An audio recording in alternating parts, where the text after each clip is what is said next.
Y a-t-il un début de panique sur le Bitcoin ou sur les devises 2.0? On voit ça avec Philippe Béchat. Bonjour Philippe. Bonjour David.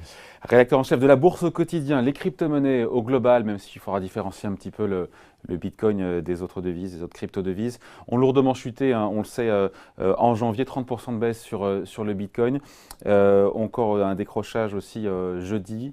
On est en dessous, donc sur le Bitcoin, des 9000 $. 7008. Hein 7008. Ah, c'était remonté, ça a rebaissé, voilà, on est donc à 7000, donc en dessous des 8000 $.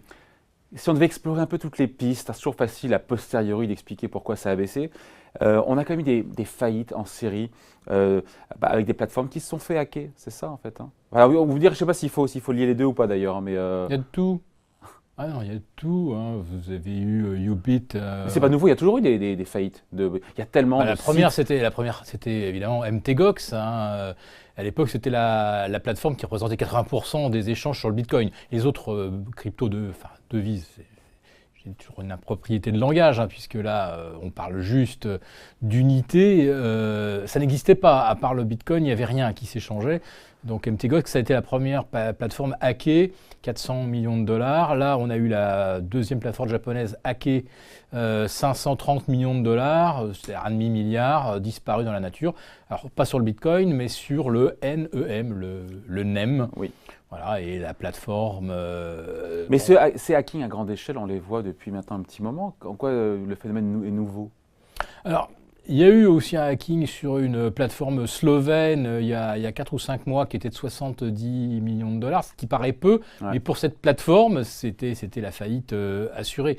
En fait, le point faible des cryptos, c'est bien la plateforme de trading, parce que les cryptos elles-mêmes sont effectivement inviolables. D'ailleurs, les Japonais et NEM rassurent tout le monde en disant le NEM est resté intact, on n'a pas mis en péril la sécurité de la devise elle-même, mais par contre, les transactions, elles, ont été effectivement piratées, et comme NEM s'est engagé à ne jamais corrompre la chaîne, donc pour les 530 millions hackés, ils ne pourront pas annuler les transactions.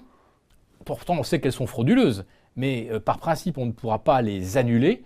Donc, les 530 millions sont dans la nature, c'est-à-dire probablement entre les Caïmans, le Panama et autres paradis fiscaux. Donc, ça a disparu, mais techniquement, on aurait pu décider d'annuler les transactions à 1 seconde avant le hack, et tout le monde aurait retrouvé sa mise. Or là, les détenteurs de NEM vont perdre, et on ne sait pas combien, 20-25%. Donc ces faillites en série des plateformes, encore une fois, de crypto-trading, il y en a des centaines, je crois 100, 150, je ne sais pas combien de plateformes sur lesquelles on peut acheter ou vendre des crypto-monnaies. Ils s'en créent presque une par jour. D'ailleurs, je précise que le 30 décembre, j'avais fait l'inventaire des crypto-devises. On était à 1321 et vendredi soir, on était à 1540. Autrement dit, il se crée 6 cryptos par jour. On est dans le grand n'importe quoi.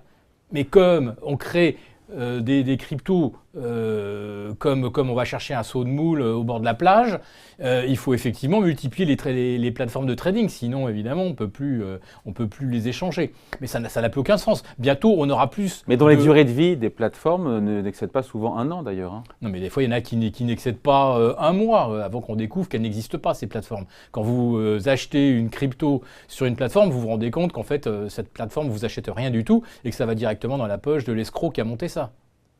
D'accord. Et c'est ça qui pourrait expliquer encore une fois, comment on explique ce retournement. On était quasiment, avant Noël, on s'en parlait, on était à 20 000 $ le Bitcoin, on est sous 8 000 aujourd'hui. Comment on l'explique? Les hackings à répétition. Comment on est arrivé, comment on a réussi à passer de 230 à 20 000 On est simplement dans un phénomène spéculatif pur. C'est tout. Donc il ne faut pas chercher à l'expliquer en disant voilà, il y a eu des faillites de plateformes de crypto trading, il y a eu des hackings qui ont fait parler 500 millions de dollars en équivalent Bitcoin. Il fallait quelque chose qui perce la bulle. Alors il y a plein de choses qui percent la bulle, hein, bien sûr. D'abord l'accélération trop verticale. Il y a un moment où ceux qui ont été assez malins pour attirer tous les gogos et les Nabila, etc., sur les cryptos, il y a un moment quand on se dit, bon, là, c'est le moment de les plumer. Donc, on les plume. Et puis, c'est pas un mini-crack de plus, le Bitcoin, il y a toujours eu des mini-cracks et c'est toujours relevé. Ça, c'est vraiment le mini-crack. Alors, il y avait eu le crack MTGOX, sa faillite, ça a failli mettre le Bitcoin par terre. Donc, on est passé, à l'époque, je pense qu'on était passé de 230, on était retombé à 100. Grosso modo, on avait perdu un peu plus de la moitié. Là, le Bitcoin, on est déjà à plus de 60% de pertes depuis les sommets. Mais les sommets ne veulent strictement rien dire. C'était juste un sommet de la folie, de l'illusion, du délire général. Il n'y a aucune valeur fondamentale à deviner derrière le Bitcoin. Quand j'entends parler de le Bitcoin, son rendement, il n'y a pas de rendement. Quelque chose qui a du rendement, c'est quelque chose qui offre chaque année ou un coupon ou un dividende que l'on peut mesurer. Et le rendement, ça se mesure par rapport à ce que le sous-jacent produit en vrai. Donc là, il n'y a rien. On est dans l'illusion pure. Donc quel est le plancher pour le Bitcoin ? C'est peut-être 100, 150. Mais il y a un début de panique. On peut parler aujourd'hui de début de panique parce qu'on voit les États qui se rebiffent. On voit bien que les banques centrales font des commentaires. On multiplie les avertissements. Vous avez Facebook qui veut interdire la pub pour tout, pour la spéculation sur les cryptos. Donc la bulle se dégonfle. Et puis là, c'est là que d'un seul coup, on découvre des choses extraordinaires. C'est que actuellement, là, dans une période de volatilité, sur n'importe quelle crypto, vous avez 5% d'écart entre le bid et le ask, entre l'offre et la demande. Alors imaginons que vous ayez malencontreusement mal acheté la veille où ça commençait à plonger, donc vous avez payé le haut de la fourchette, donc plus 5, et quand vous voulez revendre le surlendemain et que là d'un seul coup rien ne va plus, vous vendez à moins 5. Donc déjà, travailler sur un actif où vous allez vous faire déjà défoncer de 10% rien qu'en passant un ordre d'achat et un ordre de vente, vous comprenez bien que c'est un très très mauvais placement. Et ensuite, vous découvrez que votre plateforme n'exécute pas votre ordre. Parce que dans ce coup, tout le monde se dit « Aïe aïe aïe, j'ai payé ça 15, 17 000 ». Je prends l'exemple du Bitcoin, mais je pourrais prendre l'Ethereum. C'est encore plus outré comme type de décalage à la hausse. Donc vous dites d'un seul coup, mince, j'ai investi à 15 000, je vois que ça plonge à 12 000, j'appelle un copain, est-ce que tu penses que ça va remonter ? Bah non, le temps que j'appelle, c'est déjà à 11 000, et quand je veux passer mon ordre, c'est déjà à 10 000. Le problème, c'est qu'à 10 000, tout le monde essaie de passer un ordre, donc à 10 000, ça ne passe pas, la plateforme ne répond plus, comme Kraken il y a une quinzaine de jours, et on ne pouvait plus passer un ordre. Donc à vous écouter, le Bitcoin ne s'en relèvera pas, c'est pas encore une fois un de ces mini-cracks en série qu'on a vu, et après lesquels le Bitcoin s'est toujours relevé en termes de cours. Là, vraiment, pour le coup, ça y est, c'est la descente aux enfers. Et il y a vraiment, on sent un début de vente panique. Franchement, je n'en sais rien. Est-ce qu'il s'en relèvera ou est-ce qu'il s'en relèvera pas ? La question, c'est de savoir à partir de combien il se relève. Imaginez, par exemple, que dans 2 mois, on se revoit et que le Bitcoin soit à 850 €. Tout à fait possible, de diviser par 10 par rapport à ce qu'il est aujourd'hui. Mais déjà 850, c'est un prix extraordinaire. Personne n'aurait rêvé d'un Bitcoin à 850 il y a 1 an et demi quand il était à 250. On se serait dit, mais pourquoi ira-t-il à 850 ? Alors imaginons maintenant qu'il se relève depuis 850. Mais imaginez ceux qui l'ont payé 15 ou 17 000. Bon, alors il se relèvera peut-être. Peut-être qu'il remontera de 850 à 1250, ce qui sera encore un prix que personne n'est capable d'expliquer. Bon, et c'est la même chose donc pour la toutes les doses. La suite, encore une fois, pour ce crypto-crack, c'est que c'est terminé, c'est la baisse, c'est la descente, et on tend vers... Mais on ne sait pas. Enfin, personne ne peut savoir où se situe le fond, puisqu'il n'y a pas... Mais en tout cas, il y a un début, il y a un vent de panique aujourd'hui, même depuis 1 mois déjà. Depuis le point haut, il y a un vent de panique maintenant, aujourd'hui, sur le Bitcoin et sur le crypto-monnaie ou pas ? Je pense que c'est... Alors, le terme vent de panique, je ne sais pas, parce que les volumes, on ne peut pas vraiment les estimer, puisque les ordres ne passent pas. Vous avez un afflux d'ordres et ça ne passe pas. Alors, c'est sûr que celui qui cherche à vendre quelque chose qu'il a payé 50% plus haut, et puis, quand il a vu que le Bitcoin avait perdu la moitié de sa valeur à 9 000, il s'est moyenné. Donc il a baissé sa moyenne à 12-13 000, et puis maintenant il le vend en dessous de 8 000. Bon. Et il voit que ses ordres ne passent pas. Je ne voudrais pas être dans la peau de quelqu'un qui se trouve dans cette situation-là, sur une plateforme qui n'exécute pas les ordres, ou sur une plateforme où éventuellement l'ordre est exécuté, mais vous ne voyez pas revenir l'argent. Ouais. Donc on va bien se rendre compte de ce que c'est que les cryptos. Alors je ne dis pas devise ni monnaie, parce que ça ne veut rien dire, mais simplement c'est un support de spéculation, et maintenant on va se rendre compte que c'est que ça. Quand on regarde graphiquement, que nous disent les analyses graphiques, techniques, quand on regarde les charts sur le Bitcoin ? Alors là, la concordance entre le crack des dot-com, c'est-à-dire un pic après une montée parabolique, une rechute et un rebond. Alors, donc je reviens là au mois de mars 2000, on tombe très très vite de 25%, on remonte au mois de mai, au mois de juin.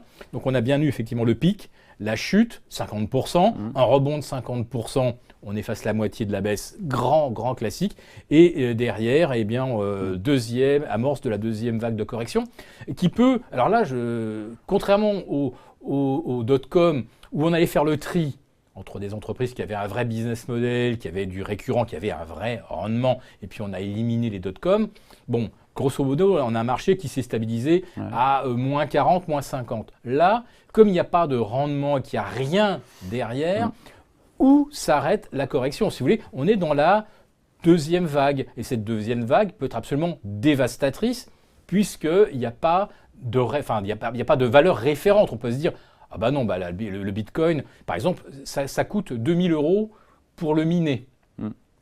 On n'est pas du tout sûr que parce que le Bitcoin, il faut 2000 € pour en miner un aujourd'hui, on n'est pas du tout sûr qu'il s'arrêtera à 2000. Parce qu'avec la spéculation, ceux qui sont rincés... On peut descendre encore en dessous. Voilà. Alors que sur l'or, on sait qu'il faut environ 1100 à 1200 $ pour extraire une once. Donc c'est difficile de voir l'or baisser en dessous. Mais le Bitcoin, il n'y a absolument rien. Et un mineur, s'il voit que le Bitcoin tombe en dessous de 2000, il va arrêter de miner. S'il arrête de miner, il n'y a plus de prise en compte des transactions. Donc les transactions ralentissent encore plus. Donc vous pouvez encore moins vendre. Vous êtes encore plus pris par la vague de liquidation. Est-ce qu'il y a quand même on finit là-dessus, quelques cryptos qui échappent au jeu de massacre, ou elles sont toutes embarquées dans cette vague descendante? Alors, elles sont toutes embarquées quand elles sont que spéculatives.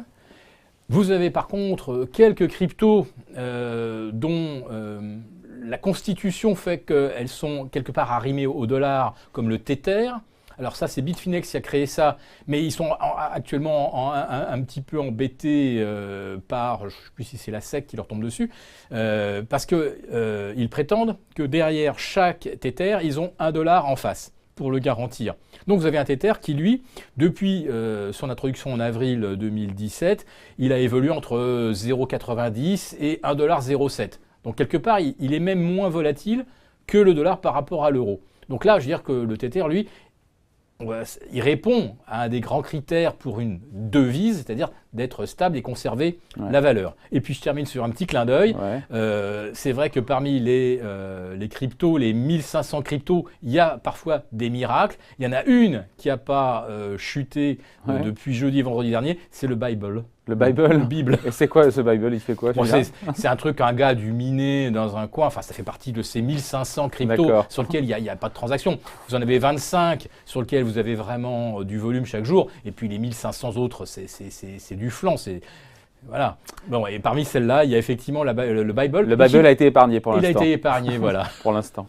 Allez, merci pour ces explications. C'est un expert, ça. Philippe Béchade, rédacteur en chef donc de la Bourse au quotidien. Merci.